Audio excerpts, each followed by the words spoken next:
তার যে মুখনিসৃত বাণী, বিভিন্ন অভিজ্ঞতার কথা, আমরা মোটামুটি পরিচিত আছি, মোবাইলে আমরা প্রচুর দেখি মহারাজজিকে। তাছাড়া মহারাজজির একদম কাছাকাছি অমিতাভ চক্রবর্তী ওখানে থাকেন, ওনার কাছেও শুনেছি ওনার যে কাজকর্ম। তো ওনাকে আমরা পেয়েছি, উনি এখন তার মুখনিসৃত বাণী আমরা শ্রবণ করব, আমরা আমাদের চলার পথেও করে রাখব। ধন্যবাদ। এখানে এই বাঁকুড়াতে বহু আগে করে এসেছিলাম, তখন সবে সবে সন্ন্যাস হয়েছে, 86-87 বাঁকুড়া আশ্রমে গেছিলাম। রাস্তাটি তখন পরিষ্কার ছিল, আশ্রমটা অতটা বড় হয়নি। এবারে এসে দেখলাম রাস্তাটা একটুখানি কনজেস্টেড হয়ে গিয়েছে, কিন্তু আশ্রমটা খুব সুন্দর হয়েছে, সব কিছু পরিষ্কার পরিচ্ছন্ন। আর আমাদের খুব একটা বসার জায়গা ছিল না, ওই পুকুরটার পাড়ে যেটা আছে লাল বেদিটা, ওই দুটোতে বসেই আমরা সাধুরা গল্প করছিলাম। তো এবারে দেখলাম শুধু তাই না, আমি এই স্বামী কীর্তি বাসানন্দজির কাছ থেকে শুনছিলাম গাড়িতে, একটা খুব সুন্দর কাজ উনি করছেন। সেটা হচ্ছে ন্যাশনাল লেভেল কম্পিটিটিভ পরীক্ষার জন্যে ছেলে মেয়েদের একটু তৈরি করে দিচ্ছেন। তো এটা খুব জরুরি, খুবই জরুরি, কেন ন্যাশনাল লেভেলে প্রেজেন্সটা দিতেই হবে।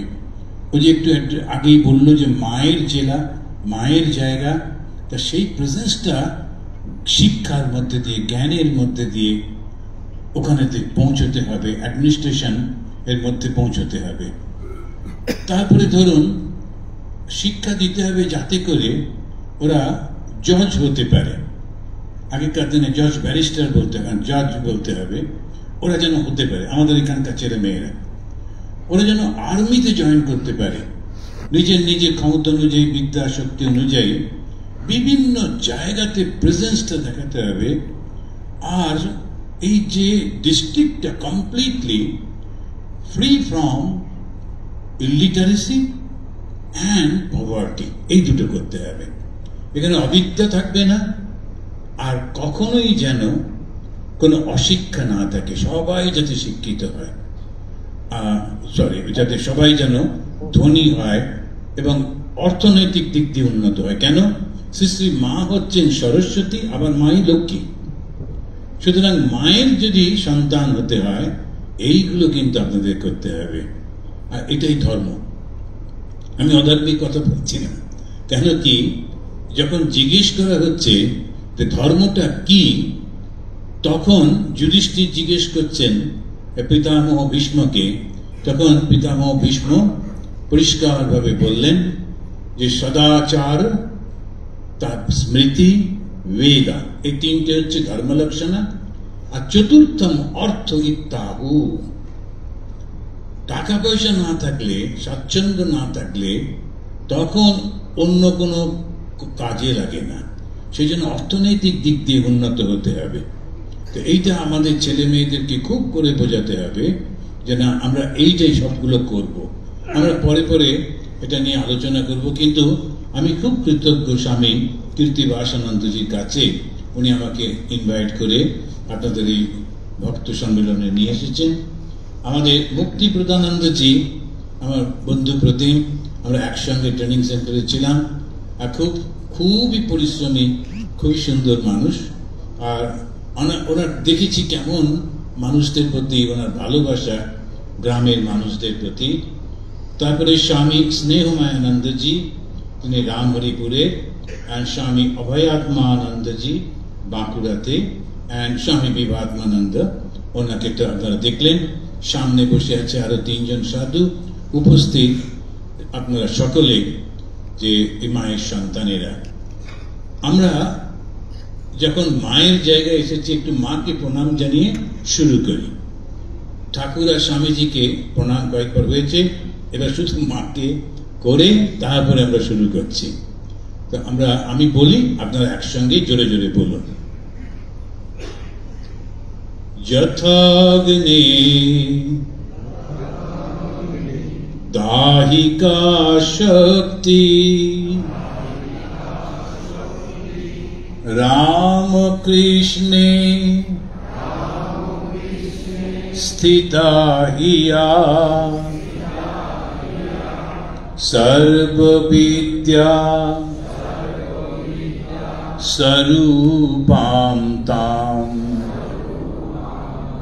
शारदां प्रणमाम्यहम् शारदां प्रणमाम्यहम्। আমাদের এখানে আমাকে বলা হয়েছিল এটা ছিল ভক্ত সঙ্গে ধর্ম প্রসঙ্গ আজকের আলোচনার বিষয়বস্তু। প্রথম হচ্ছে ভক্ত, তারপরে হচ্ছে ধর্ম, এটি নিয়ে একটি আলোচনা হবে। ভক্তটা কে? আমরা কথায় কথায় বলি মহারাজ ইনি খুব পুরনো ভক্ত। তো স্বাভাবিক, বয়স হয়েছে, অনেক দিন ধরে আশ্রমের সঙ্গে যুক্ত, তাই বলা হয় পুরনো ভক্ত। কিন্তু ভক্ত হচ্ছেন তিনি যিনি শুধু দেন, কিছু ফেরত নেন না। ভাগবত পড়তে গিয়ে চোখ খুলে গেল। ভাগবতে বলছেন ভক্ত কিরকম জানো? যে ভক্ত সে আশ্রমের থেকে কিচ্ছুটি নেবে না, এমনকি ওই যে প্রদীপ জ্বালানো হয়েছে, হবার পর আরতি করবার পর প্রদীপটা এমনি রেখে দেওয়া হয়েছে, সেই আলোতে ও একটু বই পড়লো বা প্রদীপটা নিয়ে অন্য কোনো কাজ করলো, তাও করবে না। ভগবানের কোনো জিনিস সে নিজের জন্য ব্যবহার করবে না। এই যে ভগবানের থেকে কিচ্ছু নেবে না। তারপরে কয়েকজন মিলে এই আশ্রমটাকে তারা খুব সুন্দর করে ফুলের গাছ, ফলের গাছ লাগাবে, আশ্রমটা প্রতিদিন পরিষ্কার করে রাখবে। ওই আশ্রমে যারা আসেন তারা ঠাকুরকে, মাকে দর্শন করতে আসছেন, স্বামীজির কাছে আসছেন, এই জ্ঞানে তাদের সঙ্গে সুন্দর করে ব্যবহার করবেন, যাতে তারা ফিরে যাওয়ার সময় মনে করে আমি আবার আসব। এই সমস্ত ভক্তের লক্ষণ ভাগবতে রয়েছে। ভাগবত পুরাণ তিনি বলছেন যে ভক্ত হচ্ছে এই রকম। ভগবান শ্রীরামকৃষ্ণ একেবারে চূড়ান্ত একটা ডেফিনেশন দিলেন, চূড়ান্ত সংজ্ঞা দিলেন ভক্তের। যার মন, প্রাণ, অন্তরাত্মা ঈশ্বরে গত হয়েছে, ওই হচ্ছে ঠিক ঠিক ভক্ত। তো ভগবানকে ছাড়া যে কিচ্ছু জানে না, সেই হচ্ছে ভক্ত। আমরা ভক্ত হওয়ার চেষ্টা করছি। ভক্ত যেই হয়ে যাব তখন আর কোনো সমস্যা নেই, তখন ভক্ত আর ভগবান এক হয়ে যান।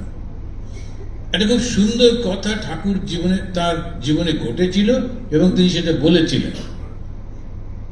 তিনি একবার ভাগবত পাঠ শুনছেন দক্ষিণেশ্বরে বসে, হঠাৎ দেখলেন ওই যে ভাগবতের গ্রন্থটা, বইটা, সেটার থেকে একটা জ্যোতি এসে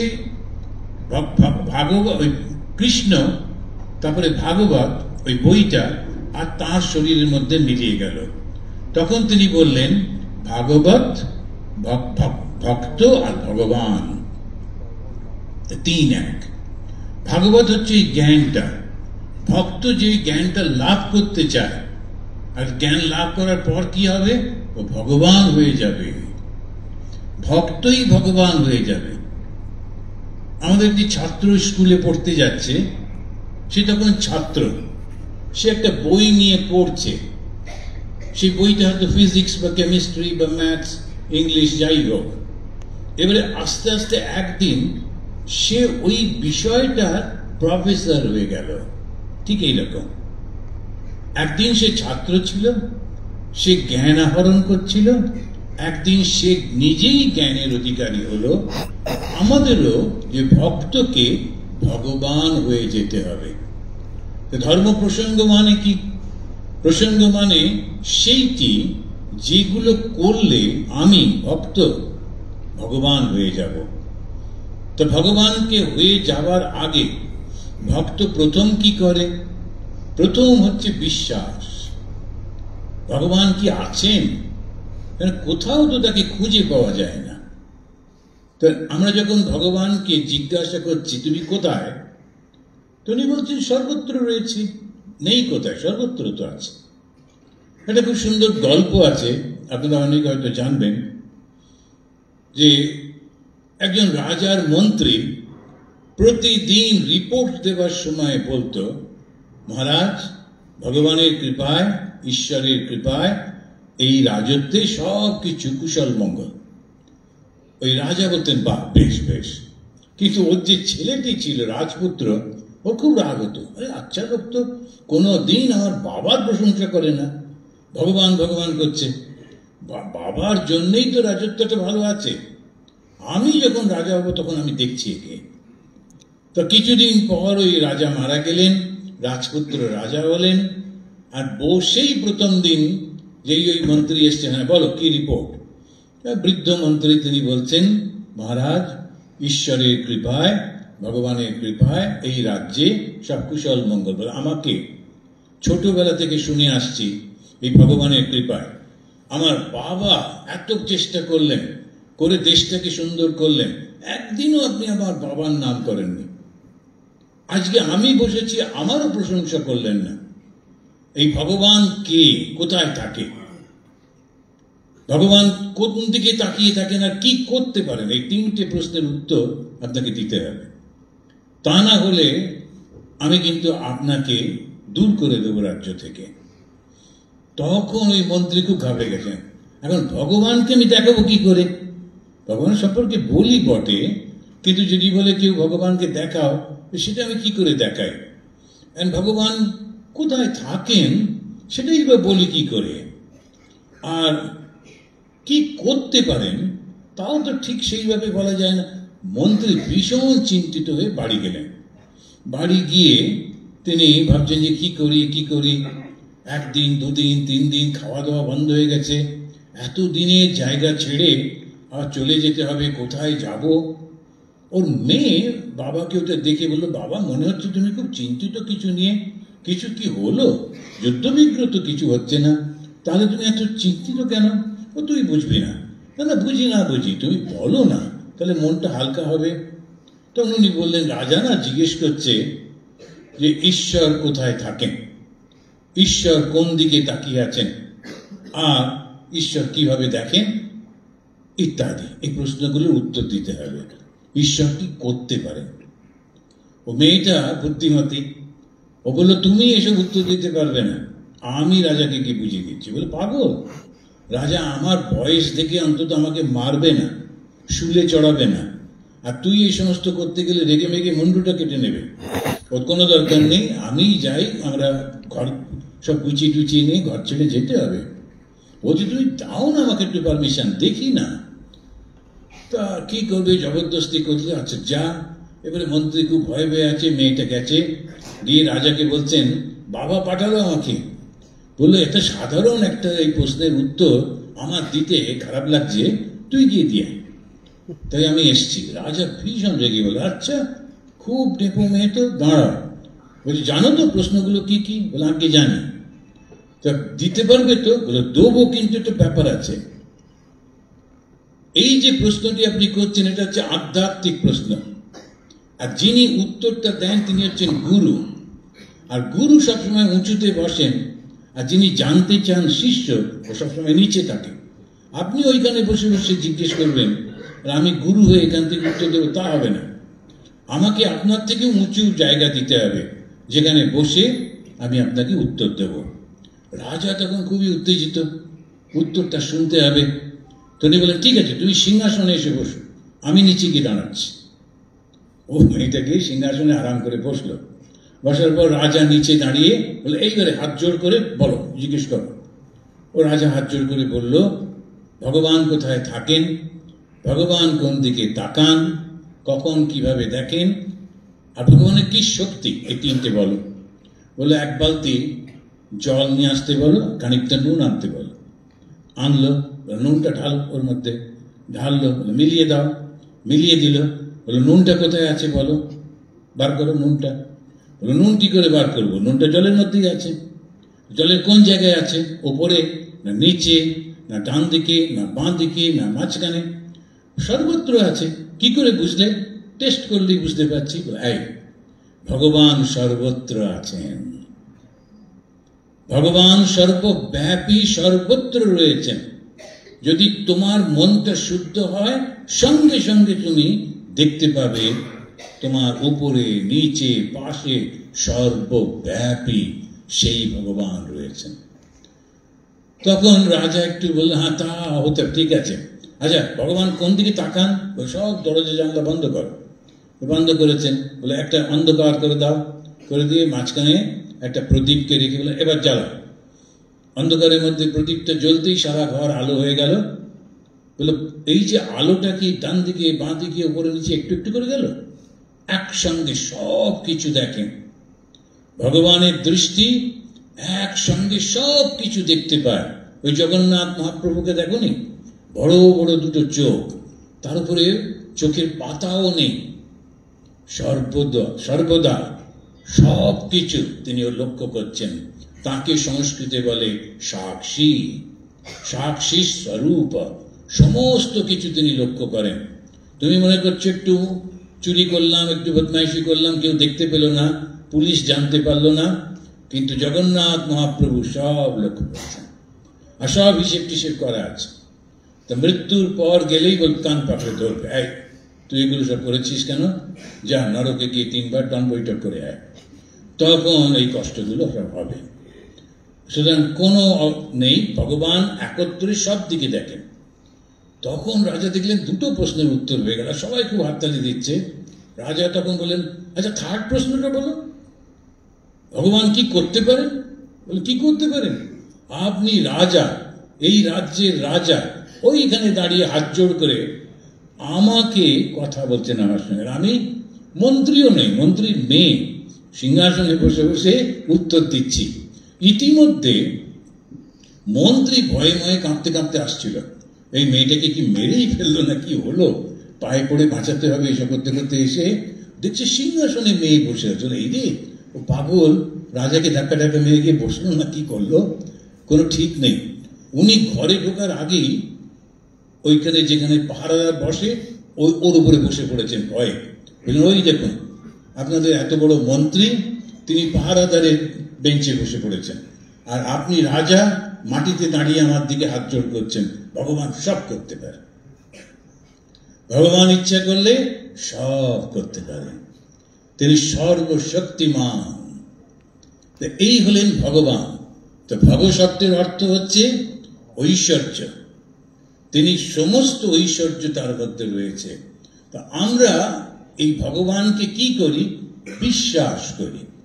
কেন বিশ্বাস করি? কেননা বিশ্বাস না করা ছাড়া আমাদের উপায় নেই। তো আগে তো বিশ্বাস করতে হবে। তো একজন তিনি লিখে দিয়েছেন যে যদি তুমি এইভাবে যাও তাহলে তুমি দক্ষিণ আফ্রিকা এখানে পৌঁছবে। আমি তো কখনো আগে যাইনি, কিন্তু ওই যে জাহাজে করে যাচ্ছি বা প্লেনে করে যাচ্ছি, এই বিশ্বাসে না এখানে লেখা রয়েছে ওখানেই যাব। কি করলাম? বিশ্বাসই তো করলাম। এই জীবনের সমস্ত কিছুকে তো বিশ্বাসই করি আমরা। ছোট্টবেলায় যে মহিলার মুখের দিকে তাকিয়ে তাকে মা বলতে শিখি, তিনি সত্যি সত্যি মা না আমাকে কুড়িয়ে পেয়েছিলেন, সে কবে পরে বড় হয়ে যদি জানা যায়। আমি তো বিশ্বাস করিনি। মা বললেন ইনি তোমার বাবা, ইনি তোমার কাকা, ইনি তোমার দাদু, ইনি তোমার পিসি মাসি, সব বিশ্বাস করি না? সমস্ত জীবনটাই তো বিশ্বাস করি। ওই আন্দামানে একজন ক্যালকাটা হাইকোর্টের জাজ এসেছিলেন অনেককাল আগে, তো ওরা আসতেন, একটু গল্প টল্প হতো। তো একজন বললেন, স্বামীজি আপনাদের এই বিশ্বাসটাই একটু বলবেন, না দেখে না জেনে বিশ্বাস করি কি করে? আমি বললাম, স্যার আপনার সঙ্গে তর্ক করবো না, ক্যালকাটা হাইকোর্ট জাজ, তো যখন খুশি একটা ভার্ডিক্ট দিতেই পারে রেগে রেগে গেলে। তো আমি আপনাকে একটা প্রশ্ন জিজ্ঞেস করি, আপনি যখন কলকাতা থেকে ফ্লাইটে করে আসছিলেন তখন ওই প্লেনের সামনের দিকে দুটো লোক সাদা পোশাক পরে বসেছিল, আপনি কি ওদের সার্টিফিকেট চেক করেছিলেন যে ওরা চালাতে পারে কি না? প্রথমে উড়িয়ে আয়, ঘুরে আয়, দেখি নামতে পারিস কিনা, করেছিলেন? বিশ্বাস করেছিলেন এরা পাইলট, এরা ঠিক প্লেনটাকে নিয়ে যেতে পারবে। 2 ঘন্টা সমুদ্রের উপরে ফ্লাইট, চারটিখানি কথা না, আপনি বিশ্বাস করেছিলেন। প্লেনের মধ্যে এয়ার হোস্টেস যখন আপনাকে চা কফি দিচ্ছিল, আপনি কি বলেছিলেন এই খেয়ে দেখাও, খাবার পর তুমি পড়ে যাও কিনা, তারপরে এটা খাবো? তা তো করেননি, দিল, আপনি খেলেন, বিশ্বাস করেছিলেন। এই যে লোকটি আপনার পাশে বন্দুক নিয়ে দাঁড়িয়ে আছে, ওকে আপনি বিশ্বাস করছেন, ওর বন্দুকে গুলি ভরা আছে, কিন্তু সেটি আপনার জন্য না, আপনাকে রক্ষা করবার জন্য আপনি বিশ্বাস করছেন। বিশ্বাস ভঙ্গের ইতিহাসও আমাদের দেশে আছে। তো এইরকম সমস্ত কিছু তো আমরা বিশ্বাসই করি, সারা জীবন বিশ্বাস করি। আর যখন ভগবান শ্রীরামকৃষ্ণদেব বললেন সত্যি বলছি ঈশ্বর আছেন, ওটা বিশ্বাস করতে পারছি না কেন? এত কিছু বিশ্বাস করলাম, ওটা বিশ্বাস করি। আচ্ছা, ওটা বিশ্বাস করবার পর তিনি বললেন যে দেখো, 2-3টে শুধু কাজ করো, সত্যকে ধরে থাকো আর সাধু সঙ্গ করো, যারা ভালো মানুষ তাদের সঙ্গ করো, তাদের কথাটা শুনে নির্জনে যাও কয়েকদিনের জন্য, একদম নির্জনে। আর এখন হলে বলতেন তোমার সেলফোনটা বাড়িতে রেখে যাও। ওই সেলফোন নিয়ে গেলে ওই জগৎটাকে পকেটে করে নিয়ে গেল, ওখান থেকে বসে বসে টেক্সট করছে, আমি এখন ধ্যান করছি, আমি এখন ঈশ্বরকে ডাকছি, তারপরে নিজেই সেলফের ছবি তুলে বলো এই দেখো কিরম দাড়ি বেরিয়েছে, আমি অনেকটা সাধু সাধু হয়েছি। এখন সেই জন্য নির্জন বাস মানে ওইটা না, নির্জন বাস মানে নিজের সঙ্গে বাস কর, একা একা। ওই দূরে দূরে যেতে হবে তাও না, যখন তুমি একলা বা বাড়ির ছাতেতে যখন অন্য কেউ নেই, তখন একলা নিজেকে দেখতে হয় আমার মনের উপর দিয়ে কোন ঢেউয়ের স্রোতগুলো যাচ্ছে, কোন কোন চিন্তাগুলো বারবার ঘুরে ঘুরে আসছে, ওইটা একটু নোট করতে হয়। কারণ এটা তো সায়েন্স, এটা তো আমাকে নিজেকে করতে হচ্ছে। তো আচ্ছা, আমার এইগুলোর জন্য আমার মনটা ডিস্টার্ব হয়ে যাচ্ছে। ওই লোকটি একটা কথা বলেছিল, সেটা আমার অপমান মনে হয়েছিল, আমি ভুলতে পারছি না, বারবার ঘুরে ঘুরে আসছে। এটাকে কি করে আমি এর থেকে বাঁচব? এইটা নির্জনে গিয়ে আমার নিজের সম্পর্কে অ্যানালিসিস করলাম, করবার পর ওই যে যার সৎ প্রসঙ্গ যার সঙ্গে করেছি, সাধু সজ্জন ব্যক্তি, এবার তার কথাগুলো ভাবতে লাগলাম, তাই তো ঠিকই তো, এই জগৎটা তো বেশি দিন থাকে না, এ তো কিছুদিনের মাত্র এই জগৎ। বড় বড় কলকাতায় গিয়ে দেখবেন বিশাল বিশাল জমিদারদের বাড়িগুলো, এখানে সমস্ত রাজা জমিদারদের বাড়ি এখন শুদ্ধ চামচিকি আর ইঁদুররা থাকে, কারণ শরিকরা ঝগড়া করে ওটা বিক্রিও করছেন। এখন এই রকম একটা অবস্থা, সব চলে যায়।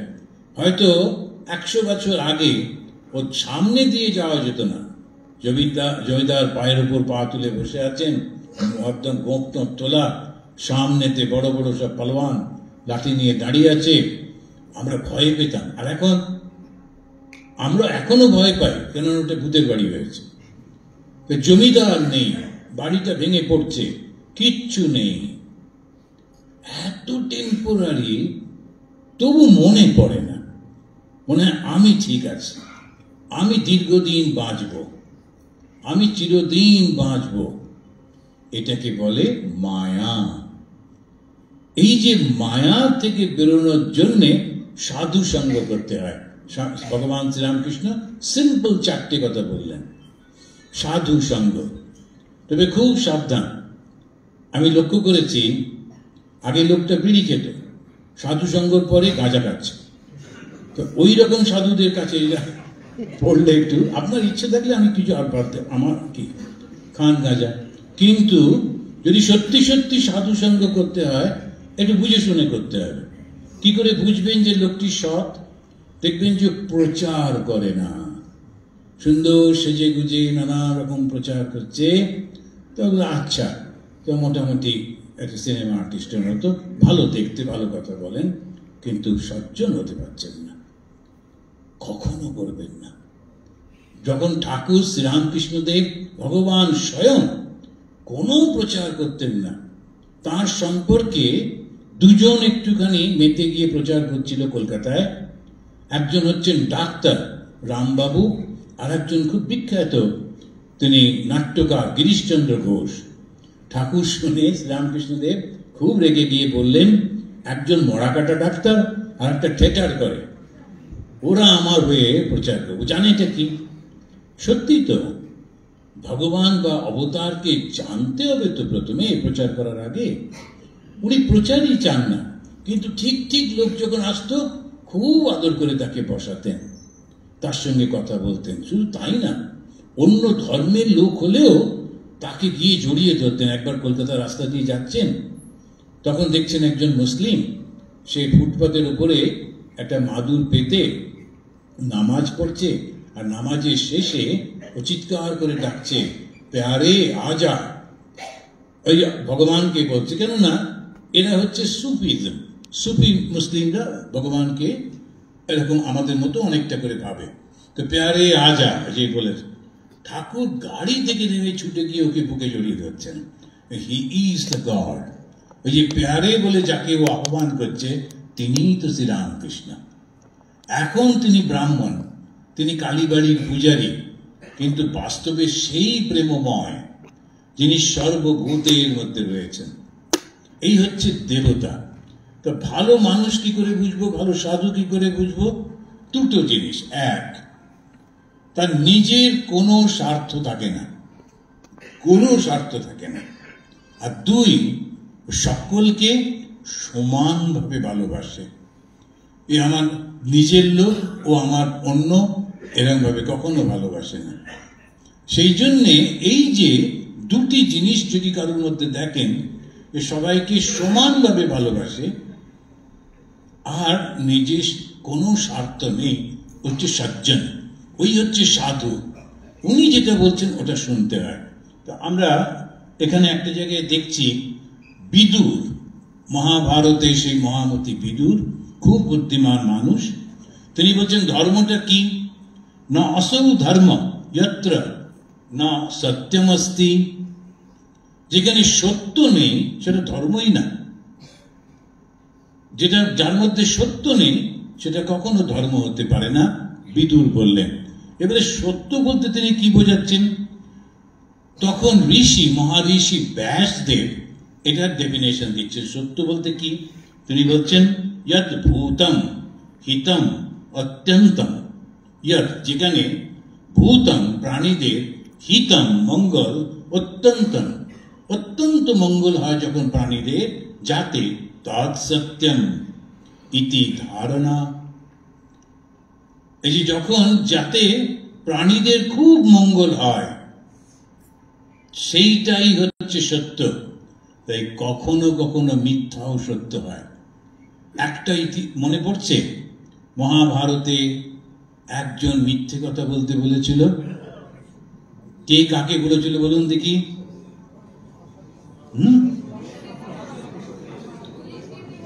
যুধিষ্ঠিরকে বলেছিলেন। কে বলেছিলেন? শ্রীকৃষ্ণ।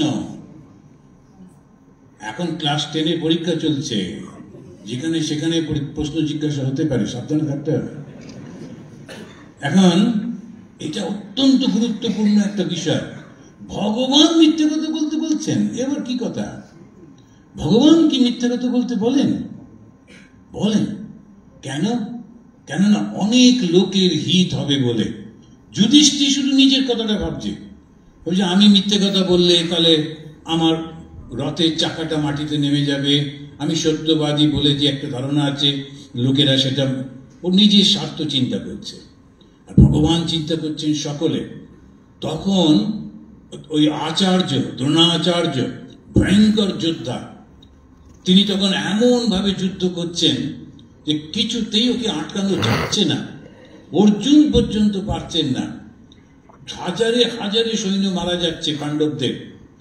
একটাই মাত্র উপায় ছিল যে তোমার ছেলেটি মারা গেছে বলা, অশ্বত্থভামা হত, এটা গিয়ে বলো। তো ভীম গিয়ে একটু নেচে কুটে বলে এলো, কিন্তু ভীমকে উনি বিশ্বাস করেন না, তুমি খুব মিথ্যে বলো, তোমার কথা আমি মানছি না। তো ভীম গিয়ে বলা সত্ত্বেও মানল না। তখন একমাত্র লোক যে বললে মানবে সে হচ্ছে যুধিষ্ঠির। তখন ভগবান কৃষ্ণ তাকে গিয়ে বললেন, যুধিষ্ঠির এটা বলতেই হবে। কেন বলতে হবে? ওই মিথ্যাটাই সত্য, কেন? হাজার হাজার লোকের প্রাণ বাঁচবে। এই হচ্ছে হিন্দু ধর্ম। আর রিজিড নয়, যখন সত্যিকারের কারুর মঙ্গল হবে তখন ওটা করতে হবে, ওটাই সত্য। যুধিষ্ঠির গিয়ে বললেন বটে, কিন্তু ভেতরে একটুখানি তার অবিশ্বাস ছিল ভগবানের কথার উপরে, সেই জন্য বলে যাবার আগে একটু নরক দর্শন করে গেছিলেন। তাহলে সেটা কি ভালোই তো একটা ট্যুরিজম হলো, নরকটা কি দূর থেকে নরক দেখাটা অসুবিধা কিছু নেই। কিন্তু উনি এই যে করলেন, কিন্তু কেন ভয় পেলেন ভগবানের কথাতে? ভগবান বলছেন মিথ্যে কথা বলো, কেন তবে ভয় পাচ্ছেন? কেননা তাঁরও সত্য সম্পর্কে ধারণা ছিল না। সেই জন্যে মহর্ষি বেদব্যাস তিনি বললেন, ইয়দ যখন ভূতম হিতম অত্যন্তম, মানুষের অত্যন্ত মঙ্গল হবে যাতে, সেটাই তৎ সত্যম ইতি, সেটাই সত্য। মা শারদামণি দেবী, একটাও মিথ্যে কথা কখনো ভাবাই যায় না মায়ের মুখ থেকে।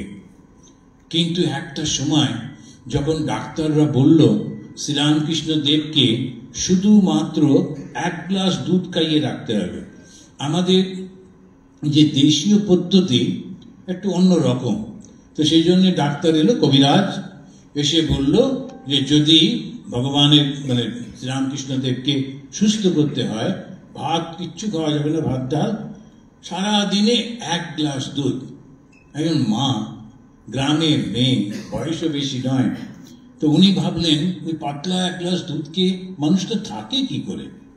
উনি তখন বুদ্ধি করে বেশি করে দুধ কিনে ভালো করে ফুটিয়ে ফুটিয়ে বেশ ঠিক থেকে করে 1 গ্লাস দুধ মোটা মোটা বেশ অনেকটা, কি বলে যেন,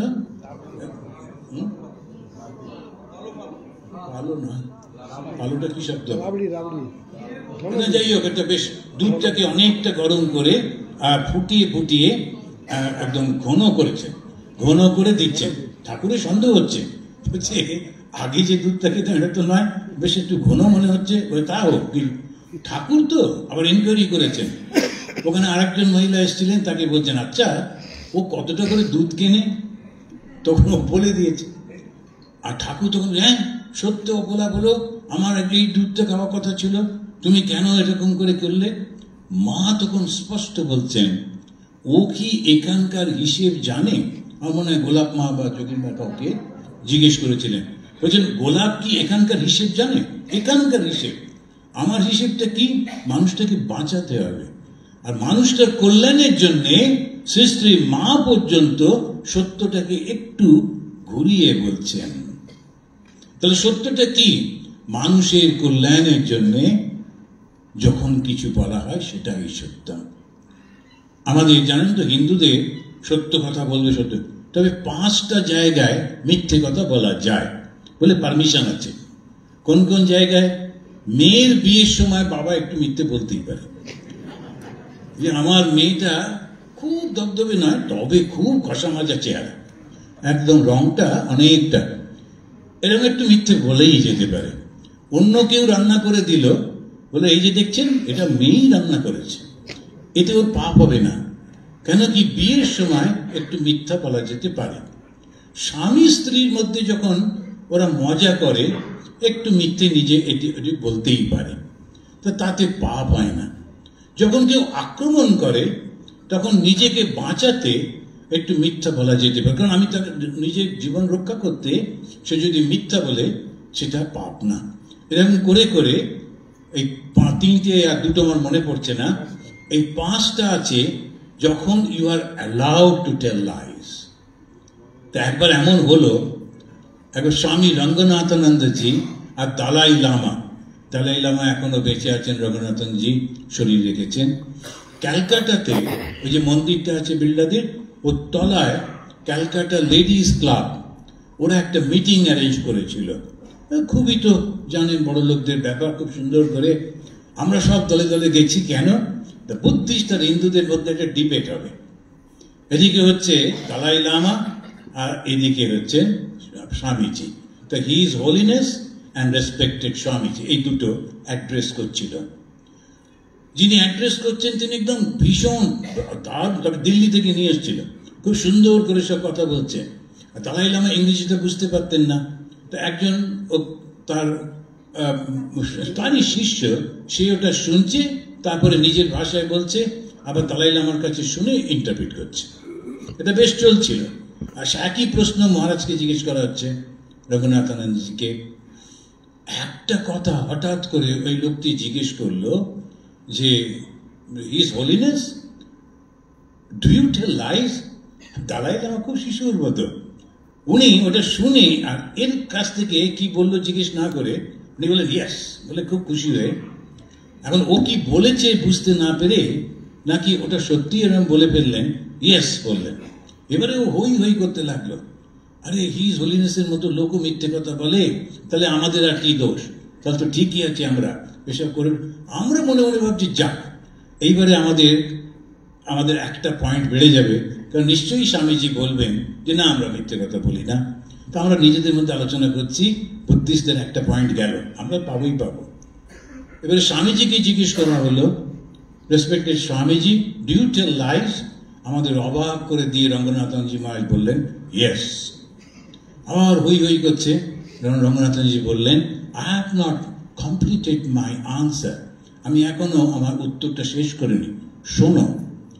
বলে একটা গল্প বললেন, বলছেন যে একজন ঋষি সর্বদা সত্য কথা বলতো। ও বসেছিল একটা জায়গায়, বসে তার রাত্রে জপ ধ্যান হয়ে গেছে, শোবার আগে বসে বসে একটু ঈশ্বরের চিন্তা করছে। হঠাৎ করে একটি লোক ছুটে ছুটে এলো, সারা গায়ে রক্ত, এসে বলল, ঋষি আমাকে ডাকাতরা খুন করার চেষ্টা করছে, আমাকে একটু লুকোতে সাহায্য করবে? উনি কিচ্ছু করলেন না, চুপ করে বসে আছেন। তাহলে লোকটা বাঁ দিকে ছুটে চলে গেল। খানিকক্ষণ পর ডাকাতগুলো এলো, ওরা জানতো ঋষি মিথ্যে বলে না। তখন বললেন, ঋষি একটা লোককে দেখেছো এরকম ছুটে ছুটে এসেছিল এখানে? বলে হ্যাঁ। ও কোন দিকে গেল? নির্দ্বিধায় ডান দিক দেখিয়ে দিলেন। সম্পূর্ণ মিথ্যে কথা বললেন, কিন্তু সত্য বললেন। সত্য বললেন কিনা? সত্য বললেন কিনা? এদের কি চাটা খাওয়াও নি? একেবারে আওয়াজ বেরোচ্ছে না, সেই জন্য একটু চা সিঙ্গাড়া না দিলে। এখন এইটা করতে হবে আমাদের, এইটা জান। কিন্তু কথায় কথায় যদি আপনি মিথ্যাটাকে সত্য আর সত্যটাকে মিথ্যা করতে থাকেন তাহলে হবে না, যাতে মানুষটার মঙ্গল হয়।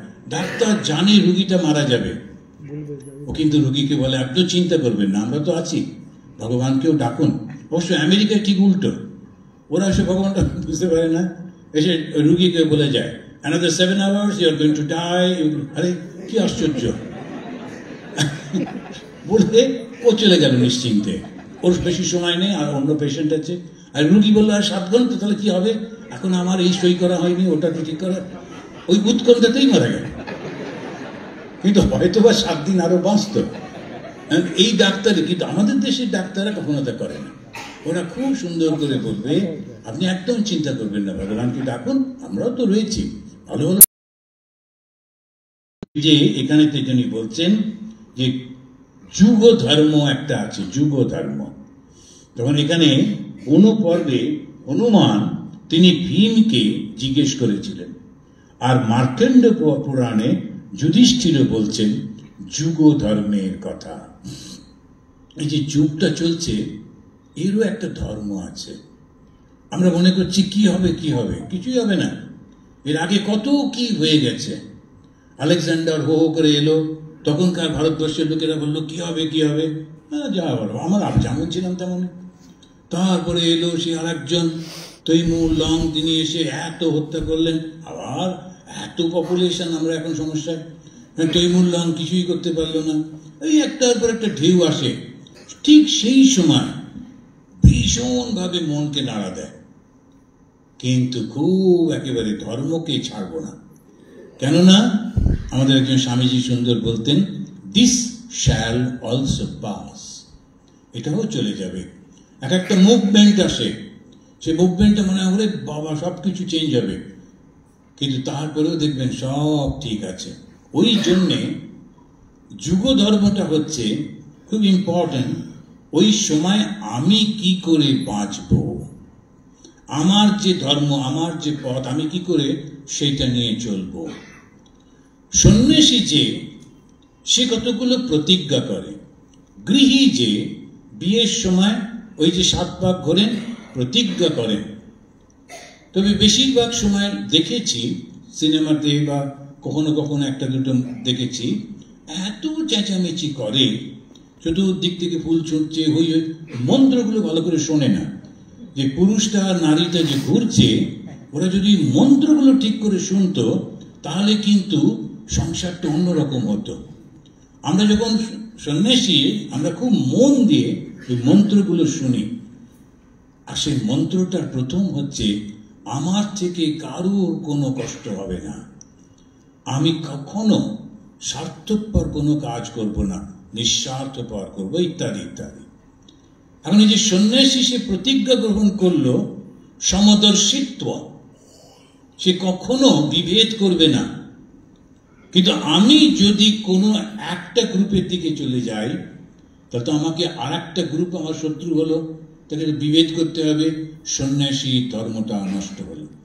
ওই জন্য রামকৃষ্ণ মিশন সন্ন্যাসীরা ভোট দেয় না, কারণ ভোট দিতে গেলে একজনকে সাপোর্ট করছে আর একজনকে না, যেন আমরা ভোট দিই না। স্বামী বিবেকানন্দ বারণ করলেন। বিবেকানন্দ ভারতবর্ষটাকে অত্যন্ত ভালোবাসতেন, ভারত ছিল তার প্রাণ। কিন্তু সন্ন্যাসীদের বললেন, ওটা তোমাদের কর্ম না, তোমরা ওটা করবে না। কেন? আমরা যে প্রতিজ্ঞা গ্রহণ করছি, আর প্রতিজ্ঞাটা হচ্ছে সমদর্শিত্ব। আমি যদি প্রতিজ্ঞা ভঙ্গ করি, ধর্ম ভঙ্গ হলো, আর তাহলে মানুষটা আর মানুষ থাকে না। প্রত্যেকে নিজের নিজের জায়গায় যে প্রতিজ্ঞাগুলো করে, যখন প্রেসিডেন্ট হয়, সে হয় কনস্টিটিউশন, ও দেশে আমেরিকাতে ওরা বাইবেলের উপর হাত রেখে প্রতিজ্ঞা করে। শুধু এই প্রতিজ্ঞাগুলো রাখলেই যথেষ্ট। আমাদের দেশে কনস্টিটিউশনের হাত রেখে প্রতিজ্ঞা করে, মিনিস্টাররা, অফিসাররা প্রতিজ্ঞা করছে, প্রত্যেকেই আমরা প্রতিজ্ঞাবদ্ধ। তো ভক্ত কি, যে বলবে আমি প্রতিজ্ঞা কখনো ভাঙবো না। কেন? সত্য, আমি প্রতিজ্ঞা করেছি, তো কখনো প্রতিজ্ঞা ভাঙবো না। তো ধর্মটাকে আমরা কনফিউজ হয়ে যাই। যেগুলো বাইরের যে সমস্ত গুলো, এই মন্দির, এই মসজিদ, এই গির্জা, এই সিনাগগ, এইগুলোকেই আমরা ধর্ম মনে করি। আমরা মনে করি বইটা ধর্ম না, আপনার মনটাই হচ্ছে আপনার ধর্ম। এই ভক্ত ধীরে ধীরে ভগবান হয়ে যাচ্ছে। কেন? তার মনটা শুদ্ধ পবিত্র হয়ে যাচ্ছে। কিভাবে? নিজের কর্তব্য পালন করে। ভগবদ গীতাতে শ্রীকৃষ্ণ বললেন, স্বধর্মে নিধনম শ্রেয়, পরধর্ম ভয়াবহ। নিজের যে ধর্ম তুমি পালন করছো, ওদের মৃত্যুও ঠিক আছে, কিন্তু তাই বলে অন্যের ধর্মটা পালন করতে যেও না। একবার এতে যাচ্ছিলাম, অমরনাথ নাকি কেদারপত্রী বোধ হয়, তো কেদার নারায়ণে যাচ্ছিলাম। তো রাস্তাটা এমনি করে মাঝে মাঝে চায়ের দোকান আছে, হাঁটতে হাঁটতে টায়ার্ড হয়ে গিয়ে চায়ের দোকানে বসে একটু চা খাওয়া। তখন একজন সাধু, এরকম গেরুয়া টেরুয়া পরা, সে এসে পাশে বসে হুঙ্কার, আর ওখানকার সাধুরা একটু জোর জোর দিয়ে বলে, তো আমাকেই বলছে, हमें भी चाय पिलाओ। ठीक है, দিতে কোনো অসুবিধা নেই। তারপর বলছে প্রণামী দেও, আচ্ছা কিছু পয়সা দেবো কোন, কিন্তু ও খুব ধমকাচ্ছে। তখন আমি বললাম, তুমি কাছাকাছি থাকো না এই গ্রামে, এই যে গেরুয়াটা পরে বসে আছো, ভিক্ষে করছো, চুপ করে ভিক্ষে করো না। আবার সন্ন্যাসীগিরি দেখাবার তোমার কি দরকার? বলছি অভিশাপ দিয়ে দেঙ্গে। আচ্ছা অভিশাপ, বললাম তুমি এসব একদম এসব করতে যেও না। তো কারণ এই যে করছো, এতে তোমার খুব পাপ হবে। গরিব মানুষ একটু গেরুয়া পরে ভিক্ষে করছো, ওতে দোষ নেই, বসে বসে ভিক্ষে করো। বলছে হাম সন্ত হ্যায়, সন্ন্যাসী হ্যায়। আমি বললাম বলো তো প্রেস মন্ত্রটা কি? ও বুঝতে পারছে না, কোন মন্ত্র কোন মন্ত্র, কৌনসা মন্ত্র করছে। খুব করে ধমকে দিলাম, একদম মিথ্যে বলবে না। অনেক সময় গেরুয়া পরে এরকম করে ভিক্ষে করে, তাতে কোনো অসুবিধা নেই। কিন্তু সমস্যা হচ্ছে ওই ধর্মের নাম করে সাধারণ মানুষগুলোকে বড় ঠকায়। তখন আমাদেরকে বাঁচতে হবে এদের হাত থেকে। এটা চলবে, যুগের এটা ধর্ম।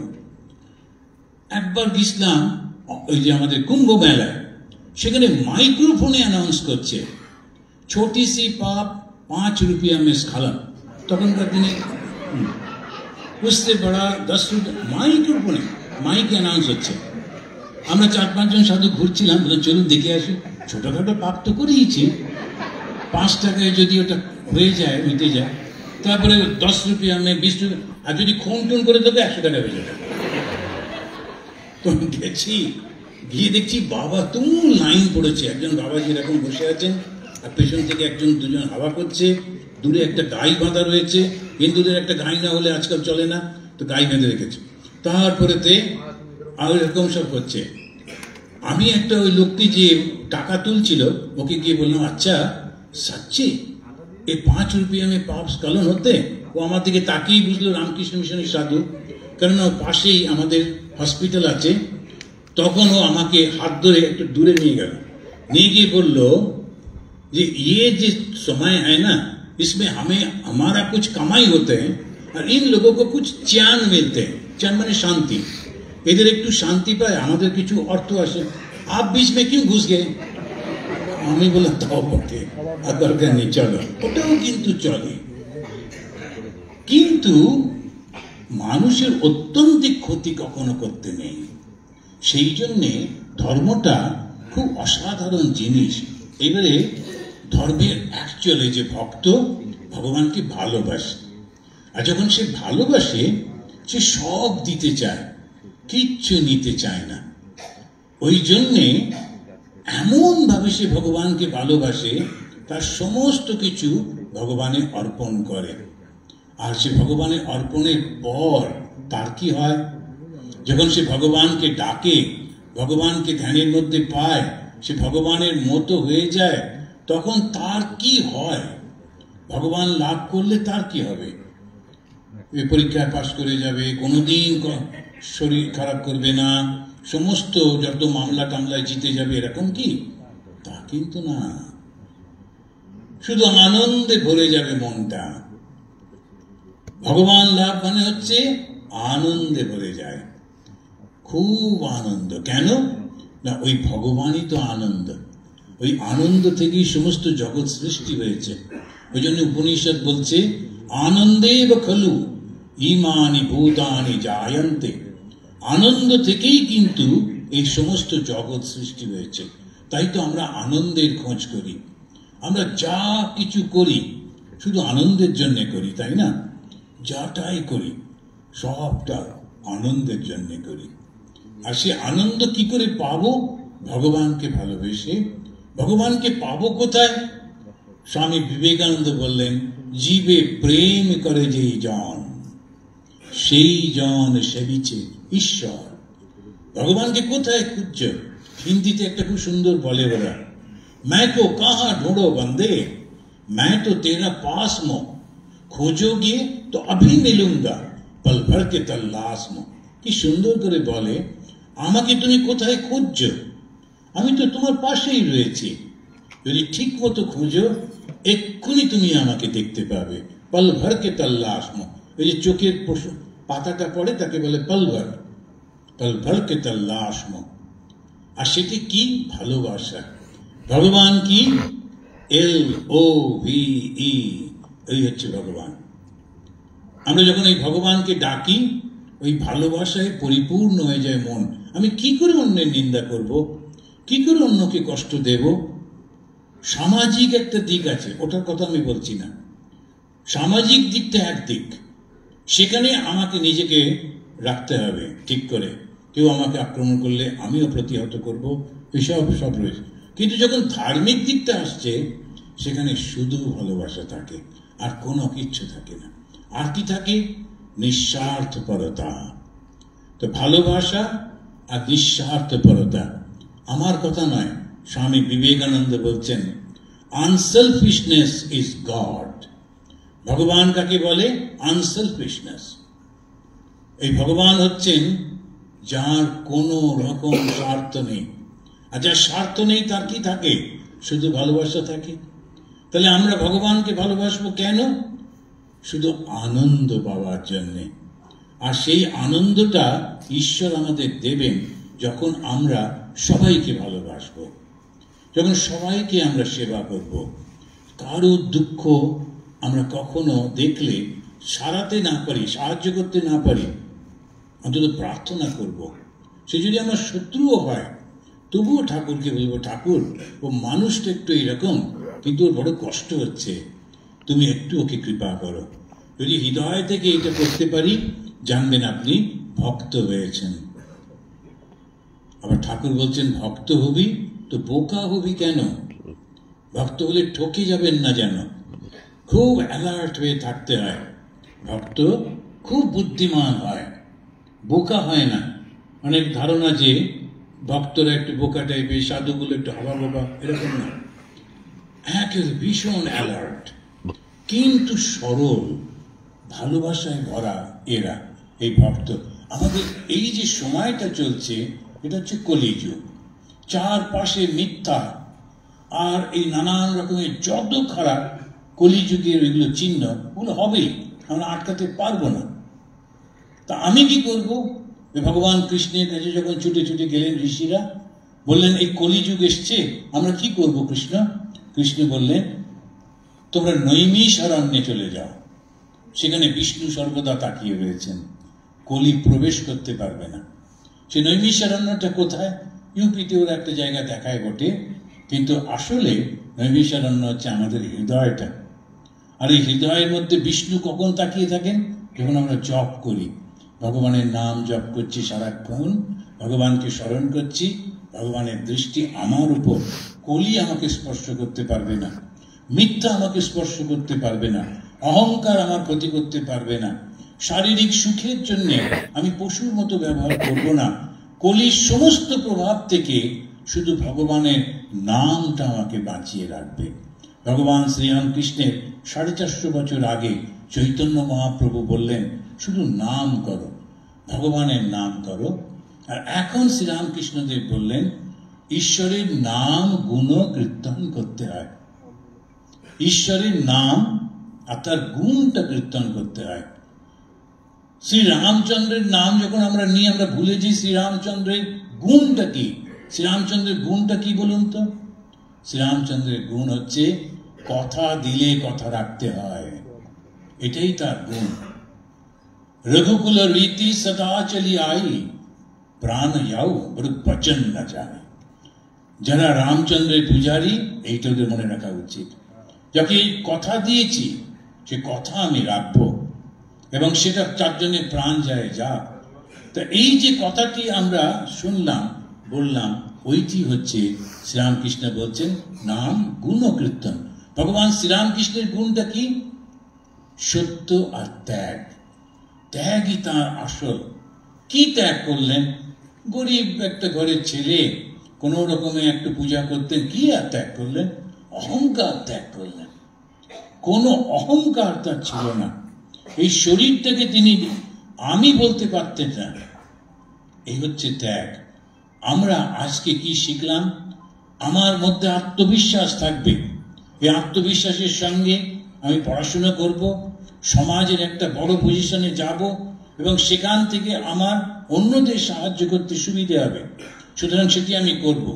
অর্থনৈতিকভাবে আরো উন্নত হব, আরো ব্যবসা করব, আরো বেশি করে অন্যান্য কিছু কাজ করা যায় কিনা, সৎ উপায়ে অনেক টাকা রোজগার করতে হবে। খুব ভালো করে বাড়িটা বানাতে হবে।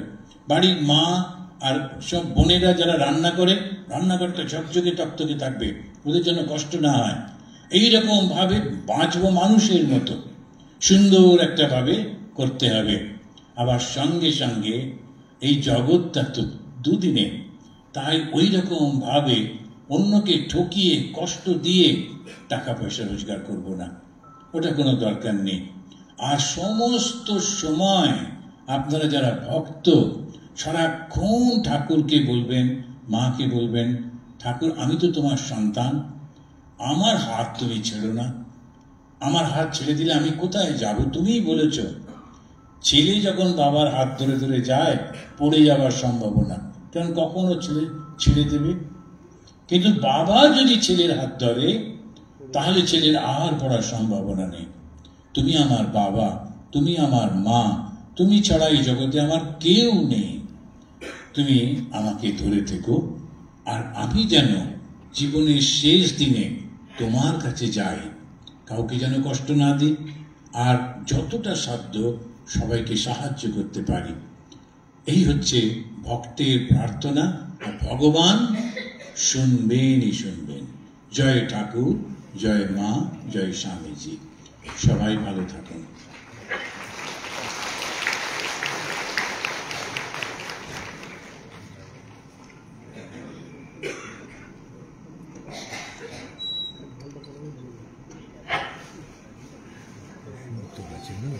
হ্যাঁ, প্রশ্ন উত্তরও আছে। হ্যাঁ, প্রশ্ন উত্তরও আছে। সুতরাং হয়ে যায় না। না, আমি বলছি।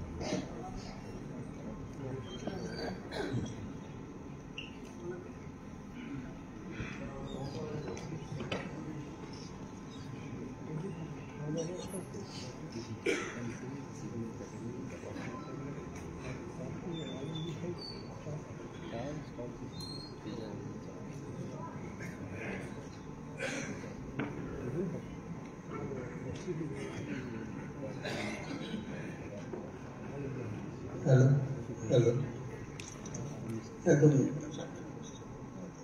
4-5টা প্রশ্ন আপনারা করতে পারেন মহারাজজির কাছে, মহারাজজি সেটা উত্তর দেবেন।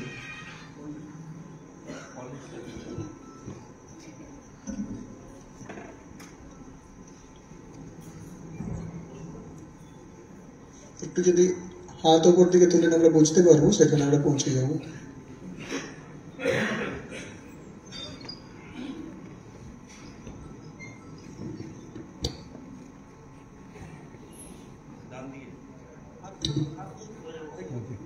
দয়া করে একটু হাত উঠাবেন।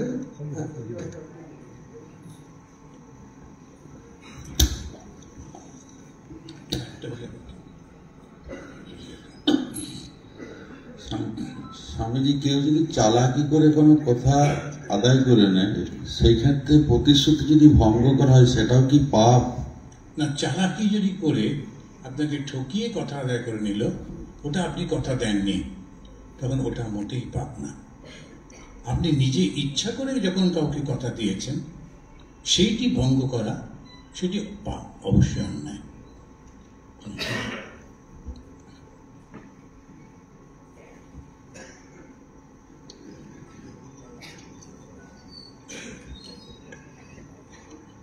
মহারাজ নমস্কার। আজকের এই কলিযুগের কঠিন সময়ে যুব সমাজ কি করে নিজেকে ঠিক রাখবে একটু যদি বলেন। এখন হচ্ছে যারা বাবা মা, তাদেরকে একটু ভালো থাকতে হবে। আর একটা অ্যাওয়ারনেস, একটা জাগরণ আনতে হবে। আমি যে লক্ষ্য করে দেখেছি, যারা সিনেমা তৈরি করেন তারা কিন্তু সমাজের গুরু, ওরা জানেন না সেটা। উনি শুধু ভাবেন আমি কত টাকা রোজগার করব, আর পেপারেও খুব বড় বড় করে দেয় একদিনেই এত টাকা হলো, তখন সবাই আরো উৎসাহ করে ওটা দেখতে যায়। কিন্তু লক্ষ্য করে দেখেছেন কি ভয়ঙ্কর ট্রেন্ড? যারা ভিলেন ছিল এখন তারাই হচ্ছে নায়ক হয়ে যাচ্ছে, ভিলেনকেই নায়ক বানিয়ে দিচ্ছে, পুলিশকে হ্যাকেল করছে, পুলিশকে ঠকাচ্ছে, আর সে নায়ক হয়ে যাচ্ছে। এটা খুব ভয়ঙ্কর ট্রেন্ড। একটা সিনেমা এসেছিল যে তারা প্রিন্সিপালকে, প্রফেসরকে বাপন বানিয়ে দিয়েছে, বোকা শোকা সব লোকগুলো তাদেরকে ঠকাচ্ছে, এই করছে করছে। কি ভয়ঙ্কর ট্রেন্ড! ওই শিক্ষাগুলো অল্প বয়সীরা পায়, আর তাতে খুব ভুল হয়ে যায়, খুবই ভুল হয়ে যায়।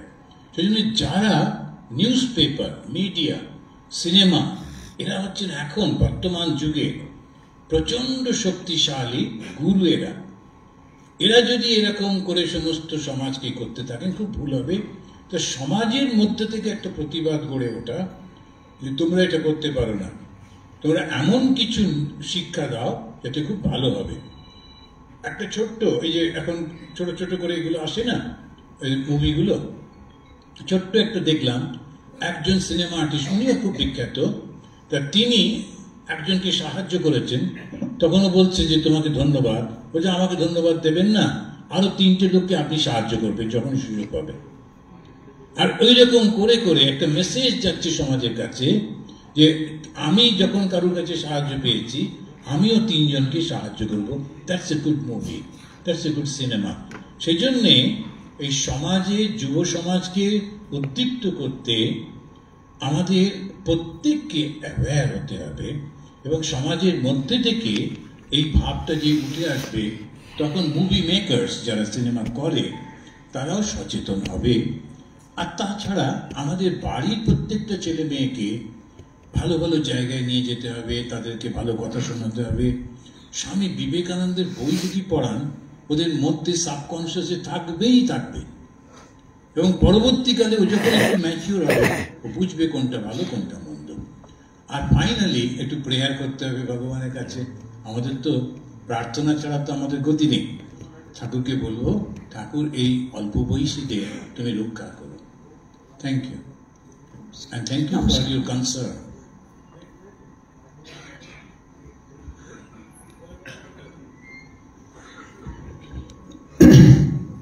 নমস্কার স্বামীজি, আমি রঙ্গনাথনজি মহারাজের 3টা খণ্ড যে ভাগবতের 3টাই পড়েছি। বর্তমান প্রসঙ্গে উনি লিখেছেন, কিন্তু এখনকার সময়ে আমি কিছু সোশ্যালের কাজে যুক্ত। ছেলেদিকে পড়াশোনার জন্য কনসেন্ট্রেশন আনাটা খুব ডিফিকাল্ট হয়ে যাচ্ছে এই ডিজিটাল মিডিয়া আসার জন্য, মোবাইল এগুলো।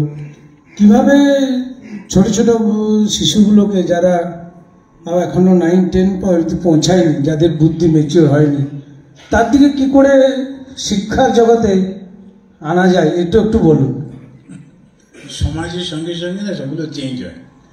আপনি প্রশ্ন করছেন, আমার মনে পড়ছে আমাদের যে বেলুর মঠে সাধুরা কি করে ঠিক ভালো থাকবে এই নিয়ে খুব প্রতি বছরে একটা করে সাধু সম্মেলন হয়। ওই কি বলে আমাদের হেডস কনফারেন্স, একটা মংস কনফারেন্স। মংস কনফারেন্সে সব সাধুরা যান।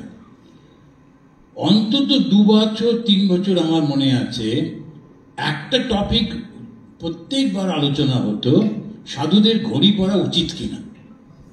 প্রচন্ড তর্ক বিতর্ক, সাধু ঘড়ি পরবে কেন? যদি একবার পাংশু পরেছে, একটা জুতো পরেছে, ওটা সাধু জুতো পরে হাঁটছে, তখন এই কোনো রকম একটা পুরনো চটি টটি পরতে হবে, ঘড়ি পরা একেবারে কখনো না, এইরকম সব চলতো। এখন আমরা প্রত্যেকের হাতেই ঘড়ি আছে, কিন্তু আমরা সাধুও আছি, ক্ষতি তো কিছু হয়নি। সমাজের সঙ্গে মনটা পাল্টে পাল্টে যায়। এই যে আমাদের প্রত্যেকের পকেটে পকেটে এখন এইটা রয়েছে, তো সাধু কি আমরা একদম খারাপ হয়ে গেলাম? 2-5টা খারাপ হতে পারে, কেন কি ওদের অতটা শক্তি নেই। কিন্তু বেশিরভাগ সাধু তারা সব কিছু হওয়া সত্ত্বেও নিজের ধর্মটা জানে। আমার ধর্ম কি? ধর্ম পালন। আর ধর্মটা কি? সেই যিনি ভালোবাসা তাকে স্মরণ করা, আর নিজেও প্রেমিক হয়ে ওঠা মানুষের প্রতি, সেটা কিন্তু সে করছে।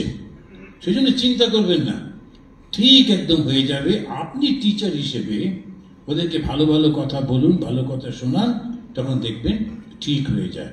একটা মজার গল্প বলি। অনেক সময় অনেকে খুব উত্তেজিত হয়ে ভালো কাজ করতে গিয়ে একটু গোলমাল পড়ে ফেলেন। তা একজন টিচার ছিলেন, তা তিনি তাঁর ছাত্রদের বললেন, শোনো, শনি আর রবি ছুটি থাকে, এই 2 দিন তোমরা একটু সমাজ সেবামূলক কাজ করবে। বিবেকানন্দ বলেছেন অন্যদেরকে সাহায্য করতে হবে। আচ্ছা, সোমবার দিন আমি জিজ্ঞেস করবো কেমন, কে কিরকম কাজ করেছে। আর ওর স্টুডেন্টগুলো হচ্ছে ক্লাস 1 আর ক্লাস 2 এরকম। সোমবার দিন যখন ক্লাসে এসছেন, সবাই হাত তুলে বসে আছে। কি ব্যাপার, তোমরা সবাই ভালো কাজ করেছো? হ্যাঁ স্যার। কি করেছো? রাম বলো, কি করেছো? বলে একজন বৃদ্ধ রাস্তার ধারে বসেছিল, ওকে ঠেলে ঠেলে আমি নিয়ে গিয়ে রাস্তার উপরে পৌঁছে দিয়েছি। বলে বাহ, খুব ভালো কাজ করেছো। শ্যাম, কি করেছো? একজন বৃদ্ধ রাস্তার ধারে বসেছিল, ওকে আমি হাত ধরে আর পৌঁছে দিয়েছি। তুমিও বৃদ্ধ? আচ্ছা বেশ। যদু, একটা বৃদ্ধ। বলে এত বৃদ্ধ করতে গেলে? বলে না, একটাই, ওটাকেই আমরা বারবার রাস্তার ধারে একটাই বসেছিল। এখন সমাজে ভালো কাজ কি করতে হবে বুঝতে পারিনি, তাই আমরা সবাই মিলে ঠেলে ঠেলে, শেষের দিকে যেতে চাইছিল না, আমরা হাত ধরে টানছিলাম, পেছন থেকে ঠেলছিলাম, করে ওটাকে পার করিয়েছি। বলো কি, সে বৃদ্ধের কি হলো? বলে পাড়ার কাকুরা ওকে হসপিটালে নিয়ে গেছে। এইরকম সমস্যা হলে বিপদ, সেজন্য বুঝে শুনে করতে হয়। কখন কোনটা করব, কাকে দিয়ে কোনটা করাবো, ওটা লিডারশিপ, ওটাই হচ্ছে নেতৃত্ব। Thank you. অনেক প্রোডাক্ট বলছি, আমরা যখন ভক্ত সম্মেলন বা আপনাদের কাছে কথা শুনি, সেই আপনাদের যখন এই ভক্ত সম্মেলনে আমরা যখন উপস্থিত হই, আমরা যখন সাধু মহারাজদের কথা শুনি, তো সেই সময় আমাদের মনে একটা ভাব মানে তৈরি হয় যে হ্যাঁ, আমাদের ভক্ত, আমরা এইভাবে চলা উচিত। কিন্তু তারপরে যখন প্রাত্যহিক জীবনে, যে কাল সকালে আবার আমি যখন আমার প্রাত্যহিক ডেইলি রুটিনে ফিরে যাব, আমি কারখানার শ্রমিক, সেখানে কাজে যোগদান করব, তারপরে সন্ধ্যের সময় এসে এই ভাব আমার থেকে, আমার মনের থেকে অনেকটাই দূরে সরে যায়। জাস্ট যেগুলো গুরুদেব বলেছেন, একটু জব করা বা নিয়মিত যে জব করা, সেটাও হয়তো সকালবেলায় ডিউটি থাকলে আমরা করতে পারি না, সন্ধ্যের সময় একটু করলাম, তারপরে পারিবারিক বিভিন্ন কাজকর্মে আমরা ব্যস্ত হয়ে পড়ি। কিন্তু এইটাকে যে আপনাদের এই যে এলাম, এই যে একটা আপনার কাছ থেকে আপনার এত সুমধুর ভাষণ বা আমাদের ভক্তদের উপযোগী কথাবার্তা শুনলাম, সেইটাকে কি করে আমরা নিজেদের জীবনচর্যায় ধরে রাখতে পারি পরবর্তী দিনগুলিতে, এটুকু যদি করুণা করে দয়া করে বলেন। একদম ভাববেন না, এই একটু অভ্যাস করতে করতে হয়। এখন আপনি যুবক, আপনার অনেক কাজ, ব্যস্ত আছেন, মাঝে মাঝে শুনছেন, ওটা কিন্তু হারিয়ে যাচ্ছে না, জানেন তো, সাবকনশিয়াস মাইন্ডে থাকবে। এরপরে যখন একটু আপনি বৃদ্ধ হবেন, একটু রিটায়ারমেন্ট আসবে, তখন ওই কথাগুলো ধীরে ধীরে বেশি উঠবে। তখন ওই জাবর কাটা, শুধু গরিব গরুগুলো জাবর কাটে তা না, আমরাও কাটি। আমরা ওই অল্প বয়সে যেগুলো শিখি, বুড়ো বয়সে তাই একটু জাবর কাটি, তখন ওইগুলো ভেসে ভেসে ওঠে। আমার নিজেদের মধ্যে ওই স্বামীজি কি বলেছেন, সেই স্বামীজি কি বলেছেন, ওরা যখন বলতেন তখন খুব একটা শুনতাম না, কিন্তু এখন যখন ওরা নেই, তখন আমরা ওইগুলোই আবার একটু আলোচনা করি। তো এরকমই হবে একদম। শুধু ঠাকুরের কাছে, মার কাছে প্রার্থনা করবেন, ওই যে কথাটি বললাম, মা আমার হাতটা ছেড়ো না, এই জগৎটা তো খুব ভয়ঙ্কর, তোমারই মায়ায় এই জগৎ পাগলের মতো হয়ে ঘুরছে, কিন্তু তুমি আমার হাতটা ছেড়ো, দেখবেন ঠিক থাকবে। আর মা বলেছেন একটা খুব দামি কথা, কোনোদিন কেউ বলেনি যে আমাকে মা বলে ডাকবে, ওম টোম এসব কিচ্ছু না, যে আমাকে মা বলে ডাকবে আমি কখনো তাকে ত্যাগ করতে পারবো না। বাস ওই মাকে সকালবেলা বলে, মা আজকে আর একটা দিন হলো, সারাদিন ব্যস্ত থাকবো, আমি যেন তোমাকে ভুলে না যাই, তুমি কিন্তু আমার হাতটা ধরে থেকো, দেখবেন সব ঠিক হয়ে যাবে। আপনারা ভক্ত কিরকম জানেন? ওই ভাগবতেরই কথা, যখন উদ্ধব জিজ্ঞেস করছেন কৃষ্ণকে, তুমি চলে গেলে কি করে ধর্ম নিয়ে থাকবে, উনি বলেন, উদ্ধব তুমি সাধু সঙ্গ করো, তারপরে এই করো ওই করো, তারপরে উদ্ধব তুমি সত্যগুণ জাগ্রত করো। উদ্ধব বললেন, সত্যগুণ বাড়ছে আমি বুঝবো কি করে? তখন উনি উত্তরে বললেন, যখন তোমার আমার কথা শুনতে ভালো লাগবে, আমার কথা আলোচনা করে তাদেরকে ভালো লাগবে, যেখানে আমার কথা আলোচনা হয় সেই জায়গায় যেতে ভালো লাগবে, জানবে তোমার সত্যগুণ বৃদ্ধি পেয়েছে। এবার আপনার দিকে তাকিয়ে দেখুন, আপনি মন্দিরে যান, যে সাধুদের দেখলে আপনার ভালো লাগে, আপনার নিজে ওই কথাগুলো শুনলে ভালো লাগে, সত্যগুণ বেড়েছে না? সত্যগুণ তো হয়েছে। আর এই তমগুণের মধ্যে, এই কলিযুগের মধ্যে এই যে কজন আপনারা বসে আছেন, ভেরি ভেরি স্পেশাল, কেন আপনাদের মধ্যে ওই সত্যগুণ কিন্তু উঠেছে। এই জন্যে একেবারে অন্যদিকে তাকাবেন না, কে কি করছে ওটা নিয়ে ভাববেন না, ও যা হচ্ছে চলো, নামটা, ঠাকুরের নামটা ছাড়বেন না, সারাক্ষণ করতে থাকবেন। যারা দীক্ষা নিয়েছেন সমানে ঘুরতে ফিরতে চলতে বসতে ওটা করতে থাকবেন। দীক্ষা নেননি, অন্তত ভগবানকে ডাকতে থাকবেন, ঠাকুর আমাকে ধরে থেকো, মা আমাকে ভুলে যেও না, তাহলেই দেখবেন খুব ভালো হবে। আচ্ছা তাহলে আজকে তাহলে প্রশ্ন। প্রণাম মহারাজজি, আপনার কথা শুনে প্রত্যেকটা তন্ত্রী যেন খুলে গেল। এই যে আমার আগে একজন জিজ্ঞাসা করলেন যে বর্তমান জেনারেশন স্টুডেন্ট যারা পড়াশোনা করছে তাদেরকে এই অ্যান্ড্রয়েড থেকে বা মোবাইল থেকে বা এই মিডিয়া থেকে কিভাবে দূরে রাখতে হবে, তাদের পড়াশোনার উন্নতির জন্য, তাদের সার্বিক উন্নতির জন্য কি করতে হবে। আপনি খুব সুন্দর উত্তর দিলেন, খুব ভালো লাগলো। কিন্তু এই যে একটা আজকে 2025 সালে একটা যে উন্মাদনার সৃষ্টি হয়েছে, একটা এই যে আপনার ধার্মিক উন্মাদনা, হ্যাঁ, এই আমার শত্রু, ওকে কেটে দাও, একে মেরে দাও, ওর ধর্মস্থান গুড়িয়ে দাও, এই ধর্মস্থান ভেঙে দাও, এই যে একটা ব্যাপার।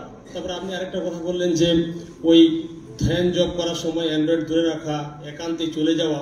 কিন্তু এখন দেখছি যারা পথ প্রদর্শক, রাষ্ট্র নেতা, যাদেরকে কোটি কোটি হাজার হাজার লোক দেখছে, পুরো পৃথিবী দেখছে, তারা মিডিয়া নিয়ে আপনার হিমালয় গিয়ে যেখানে ধ্যান জপ করছে, সমুদ্রের নিচে গিয়ে ধ্যান জপ করছে, সেটাকেও টেলিকাস্ট করছে।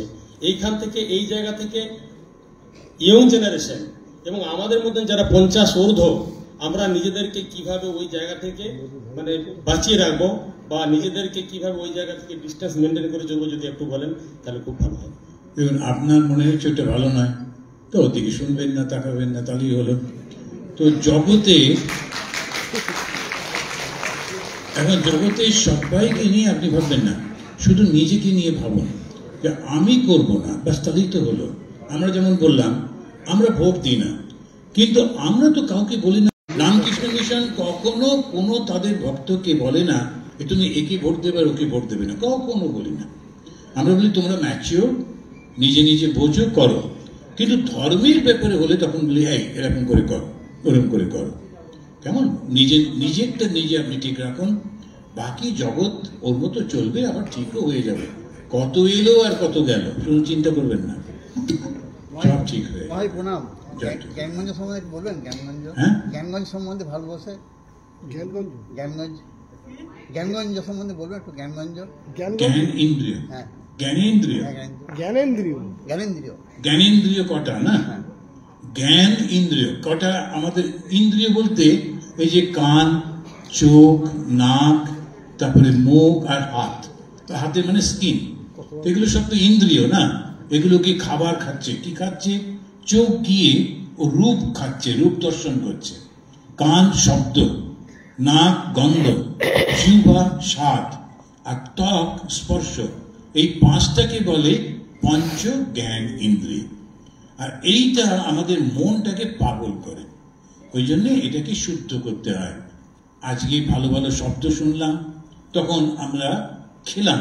কি খেলাম? একেবারে ভালো ভালো খাবার খেলাম কান দিয়ে। তো আমরা আজকে তাহলে শেষ করি। আপনাদের অনেকের অনেক প্রশ্ন আছে, আর সব বলে দিলে পরের বছর কি আর ডাকবেন? ভাগ্যবান আমরা, ভাগ্যবান বাঁকুড়ার মানুষ আমরা। আজকে মহারাজ আপনার মূল্যবান বক্তব্য আমরা সবাই শুনলাম, আলোচনা শুনলাম। ছোট্ট একটা প্রশ্ন, একদম টু দা পয়েন্ট। আমরা তো সমাজবদ্ধ জীব, ভালো মানুষদের বেশি পরীক্ষা দিতে হয় কেন? ছোটবেলা থেকেই ঠাকুরমা স্বামীজির আদর্শে বড় হয়েছে, কিন্তু যত দিন যাচ্ছে 50 আপ হয়ে গেছে, যত দিন যাচ্ছে দেখছি পরীক্ষাটা আমাদেরই বেশি দিতে হচ্ছে। তো how to overcome this situation? না না, ওভারকাম না, ওই পরীক্ষার মধ্যে ভগবানকেই তো ধরে থাকবেন। ওই জন্য ভগবান যাকে ভালোবাসে বেশি করে পরীক্ষা নেয়। তাহলে একটু ছোট গল্প বলি, সেটা হচ্ছে ওই অর্জুন আর ওই কি বলে আমাদের কৌরবদের দুর্যোধন। অর্জুন আর দুর্যোধন গেছে কৃষ্ণের কাছে, গিয়ে বসে আছে, নেমন্তন্ন করবে যুদ্ধের জন্য। কৃষ্ণ উঠে প্রথমে অর্জুনকে দেখলেন, দেখে বলেন দেখো দুটোই জিনিস আছে, একটা হচ্ছে আমি আর একটা আমার সৈন্য। অর্জুন তুমি প্রথম বলো কাউকে চাও, এখন আমি যুদ্ধ করব না, আমি একা একা তোমার সঙ্গে থাকবো, আর আমার এক অক্ষহীনী সেনা, হাইলি ট্রেন্ড। আর দুর্যোধন চেঁচামেচি করছে, না না আমি প্রথম বলবো, আমি প্রথম। কিন্তু উনি অর্জুনের পরীক্ষা নিলেন। কেন পরীক্ষা নিলেন? অর্জুনকে উনি ভালোবাসেন। অর্জুন কিন্তু ফেল করলো না, অর্জুন কিন্তু ওর সৈন্য চাইল না, বললো কৃষ্ণ আমি তোমাকেই চাই, যুদ্ধ আমি দেখে নেব, আই এম কনফিডেন্ট, যুদ্ধ আমি জানি কি করে করতে হয়, কিন্তু তুমি আমার সঙ্গে থেকো। তা এমনি ভাবে যখন চ্যালেঞ্জগুলো আসবে তখন ভাববেন আমার সঙ্গে কৃষ্ণ আছে, যুদ্ধটা আমি লড়বো, কোনো চিন্তা নেই, ভগবানকে ছাড়বো না। পূজনীয় মহারাজজি, একটা শেষ জানার ইচ্ছা, শিকাগো থেকে আসার পরে সম্ভবত 18 তারিখে আপনি এখানে এসেছেন, জানুয়ারি 28 তারিখে ফিরবেন।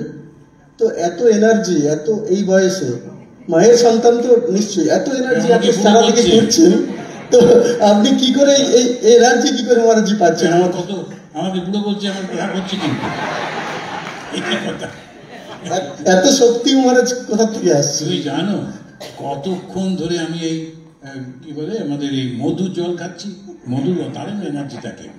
তুমিও শুরু করো।